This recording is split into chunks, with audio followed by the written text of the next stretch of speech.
Alright, what's going on everyone? We need to talk about the Explorer Anthology. We're going to go card by card and I'll give you my opinion on which cards are worth it. We're mostly going to be looking at which cards are played in competitive decks or which ones are, maybe good enough for casual sort of tier 2 decks, stuff like that. Okay, look, spoiler alert, it's not very good, but let's just go card by card to start with and we'll take it from there.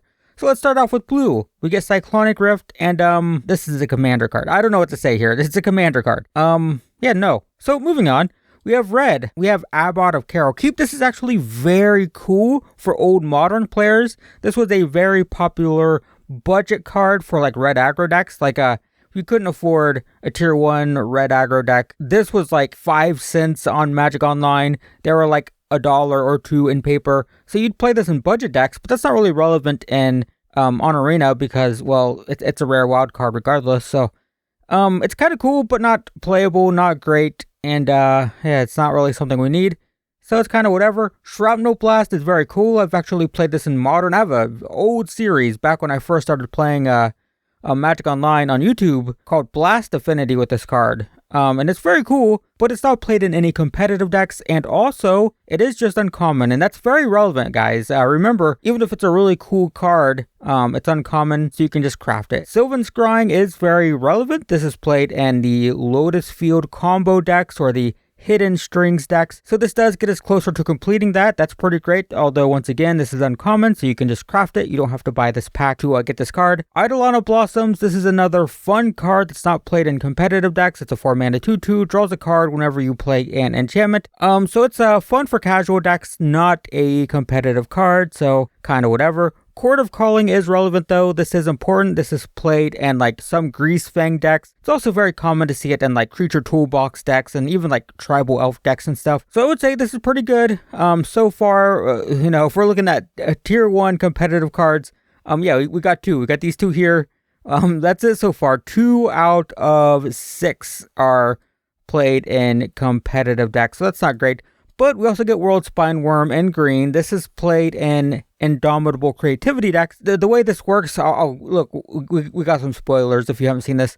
Xenagos is here as well. This is also played in the competitive creativity deck. So the way this works, Indomitable Creativity, you pay 2 for X. You only play this in World Spineworm in your deck, right? So World Spineworm is a 15/15 with Trample, and then Xenagos will give a creature haste and +X/+X, where X is its power. So it turns World Spineworm into a 30/30 trample haste. And the very important part about these 2 cards, though, is that you only need 1 copy of each. The deck plays 1 copy of Xenagos and 1 copy of World Spineworm, and then it uses creativity to find them. So even though this does technically complete creativity decks, or at least that version of the creativity decks, there's like 3 versions of it, and you only need 1 copy of each. So not worth buying this pack for these 2 cards, considering you need 1 rare and 1 mythic to just craft them and have the deck. So yeah, that's also not great. Judge is familiar. This isn't playable. This isn't played in any competitive decks. It has technically seen some play in like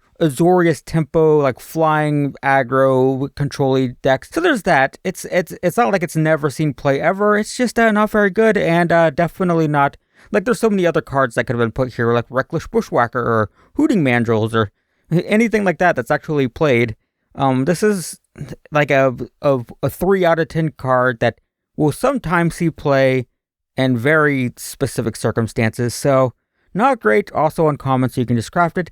Then we have all of the charms. So, Izzet Charm is played. Izzet Phoenix decks will play this like maybe 30% of the time.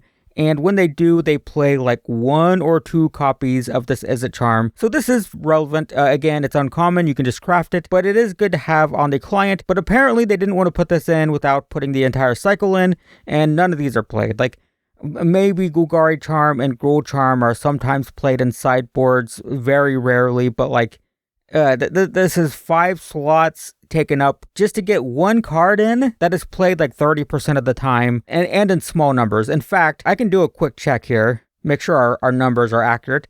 Let's go to Pioneer, and let's find Izzet Phoenix. Here it is. All right, 1.4% of the meta isn't terrible. So if we go down here, we will see It's not even listed here.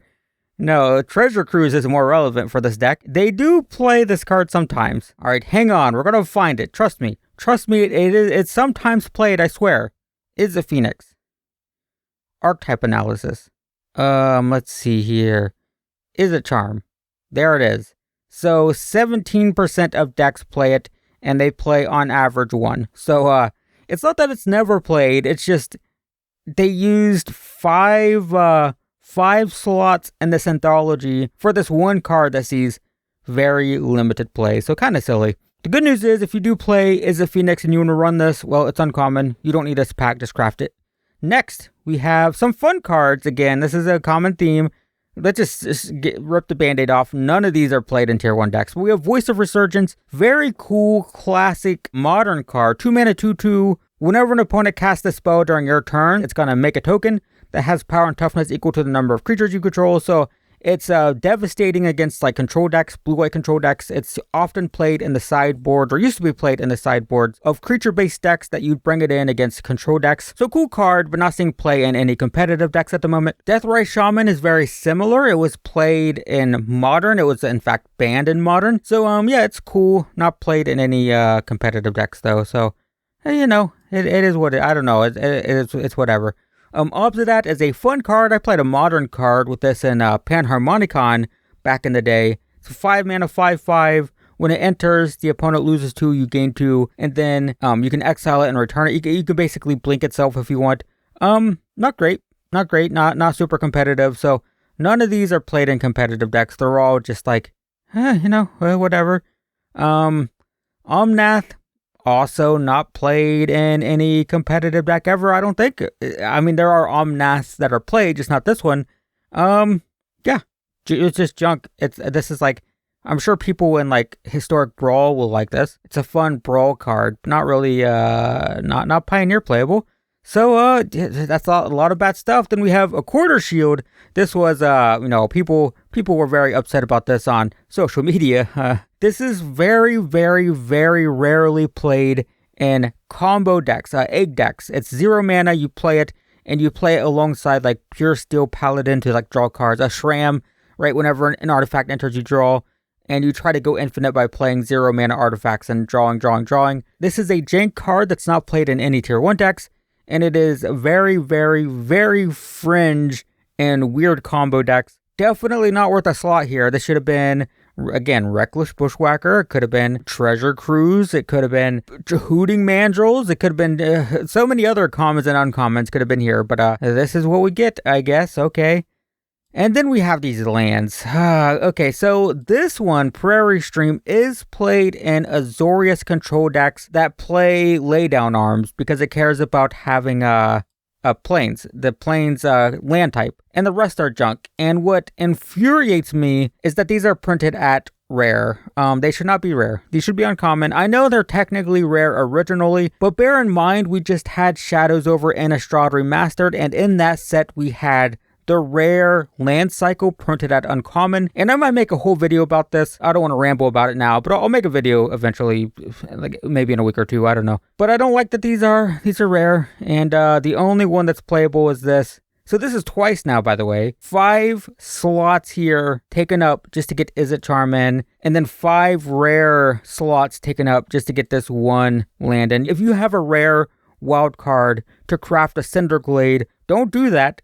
Craft a Shockland or a Kaldheim flip land or whatever. And then lastly, we get Thespian Stage. This is played in tier 1 Lotus Field decks. We got this and Sylvan Scrying. So you'd think like, oh, that's cool, that deck's playable now. Nope, because they didn't give us Hidden Strings. Hidden Strings is a common, I think, common or uncommon. That is literally the deck on some websites is actually just called Hidden Strings. I think that's what it's called on MTG Goldfish. If we go to Pioneer, we will see, Hidden Strings. They actually just call it Hidden Strings. And Hidden Strings is, I believe, it is common. So we needed this. And we didn't get that. So there are some theories as to why we didn't get stuff like this. It's because it has a unique ability, Cypher, right? Cypher is, it's not on the client, I don't think. The same goes for, what deck is it played in? Let's just look it up. Hooting Mandrills. Hooting Mandrills has Delve. So what deck is this played in? It's played in the Neoform decks. So that's not on the client. So people are like, oh, they didn't put Hidden Strings and Hooting Mandrills and stuff in because they don't have Delve and Cypher. But here's the problem. Here's why I think that's absolutely not an excuse. This pack is 4,000 gems. 4,000 gems. That is like $25-ish USD. That's the amount of money you will pay for like most Steam games, right? Like, I don't know the exact prices, but games like Slay the Spire, Monster Train, Darkest Dungeon, a lot of those games sell for like $25 to $30 in that range. When they're full price, you can usually get them in a Steam sale for like $5 to $10. So the fact that they're charging $25 and they're like, oh, we can't program Delve, it's too complicated. You're charging the price of a full price game and you can't spend the time to put Delve in? Like, that's insane, right? It's dumb. So, by the way, I'm complaining about this. I'm complaining that they couldn't afford to, where am I going? I want to go to news. I'm complaining that they won't spend the time to put Delve in for a $25 pack. But if we go, here. The Ring Tempts You. So this was actually posted the same day.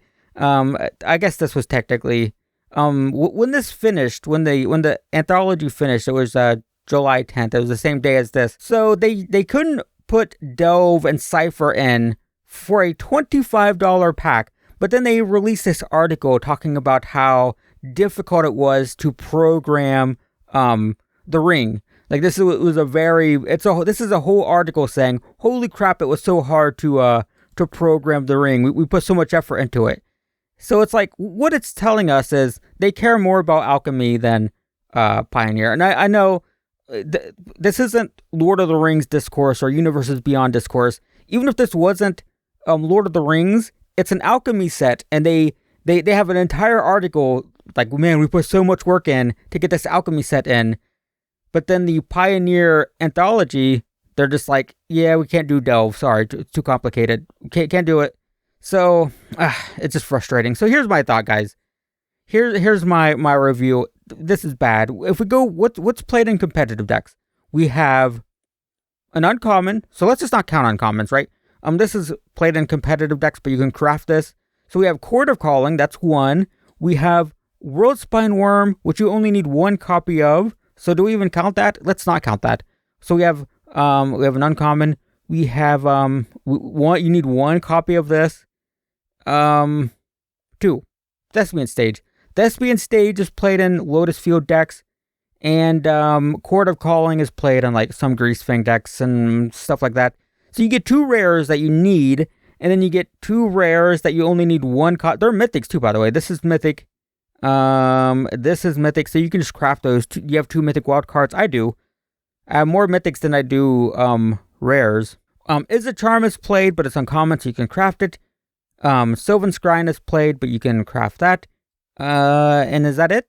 I guess technically Prairie Stream. Okay, that is 3. Okay, there's 3 cards, 3 rares that you need if you want to like complete your decks. If you want to have like every tier 1 deck in Pioneer, and then you have 1 copy of this that you can probably craft, 1 copy of this that you can craft, and then some uncommons.